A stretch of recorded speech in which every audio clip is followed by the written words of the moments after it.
आणि मुसळधार पाऊस बरसत असल्यामुळे खडकवासला धरण 100% भरले आणि या धरणातून विसर्ग सुरू झालाय। भिडे पुलाला पाणी लागल्यामुळे सतर्कतेचा उपाय म्हणून बाबा भिडे पुलावरची वाहतूक पोलिसांनी बंद केली आहे। बॅरिकेडिंग करून नदीपात्राकडे जाणारे रस्ते बंद करण्यात आले।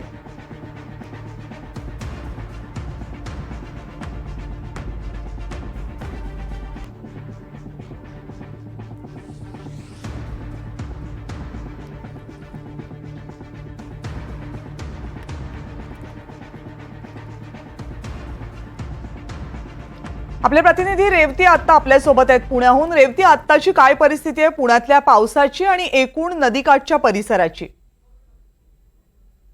नक्कीच कविता, आपण बघू शकतो मागील काही दिवसांपासून सतत पाऊस असल्यामुळे चारही धरण तुडुंब भरलेले आहेत आणि आज सकाळी जवळपास 6:30 वाजता खडकवासला धरणाचे 11 दरवाजे खुले केलेले आहेत आणि आता आपण बघू शकतो की भिडे पूल हा पाण्याला लागलेला आहे। धरण भरल्यामुळे खडकवासला धरणातून आज सकाळी 9,000 पेक्षा जास्त क्युसेक पाणी हे विसर्ग मुठा नदी पात्रात करण्यात आलाय।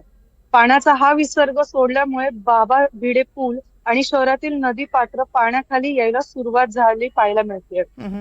आपल्याला माहिती आहे की गेल्या काही दिवसांपासून पुणे शहरासह जिल्ह्यात जोरदार पाऊस सुरू आहे आणि या पावसामुळे खडकवासला धरण आता 100% भरले आहे। त्याचमुळे पाण्याचा विसर्ग आता नदीपात्रात सोडण्यात सुरुवात केली आहे आणि या कारणामुळे सुरक्षतेच्या कारणास्तव पुणे पोलिसांकडून डेक्कन परिसरातला नदीपात्राचा रोड आता पूर्णपणे बंद करण्यात आलेला आहे आणि कुठलेही अनुचित प्रकार घडू नये म्हणून पुणे पोलिसांची खबरदारी घेण्यात आलेली आहे। कविता, रेवती, धन्यवाद तुम्ही दिलेल्या अपडेट्स बद्दल।